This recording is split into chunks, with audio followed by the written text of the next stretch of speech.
আপনি চাকরি করেন, আপনার ইনকাম সোর্স তো একটাই, যদি ঘুষ টুস না খান, কিন্তু আপনার খরচের সোর্স তো একটা না, হাজারো। তাই একটা সোর্সের ইনকাম দিয়ে অসংখ্য সোর্সের খরচ মেনটেন করাটা খুব কঠিন হয়ে পড়ে। এই জন্য বলা হয় যে ইনকামের সোর্স বাড়াও। রবার্ট কিওসাকির একটা কথা আছে যে যত ইনকামের সোর্স বেশি ততই আপনার নিরাপত্তা বেশি। তার মানে আপনি চাকরি করে যে টাকাটা পান সেটা দিয়ে হয়তো আপনি আপনার পারিবারিক জীবনযাপন করতে পারেন, কিন্তু ভবিষ্যতের জন্য তেমন কিছু করতে পারেন না। কিন্তু যদি বাড়তি একটু ইনকাম করতে পারেন নিজের মেধা স্কিলকে ব্যবহার করে, তাহলে সেই টাকাটা আপনি ভবিষ্যতের নিরাপত্তার জন্য কমফোর্টেবলি রাখতে পারেন। এই জন্য কখনো একটা সোর্স অফ ইনকামের উপরে নির্ভর করাটা ঠিক হবে না। অনেকে পারবেন না, কিন্তু যারা পারবেন তারা একাধিক সোর্স বের করার চেষ্টা করুন। আর পারবেন না বলে যারা মনে করছেন তারাও খুঁজে দেখুন, অবশ্যই একাধিক সোর্স আপনি খুঁজে বের করতে পারবেন।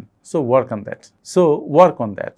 একটা ইনকাম সোর্সের উপরে নির্ভর করে আপনার জীবনে বেশি দূর এগোনো যাবে না, বিশেষ করে বর্তমান হাই মূল্যস্ফীতির সময়ে। ভেবে দেখবেন। Thank you.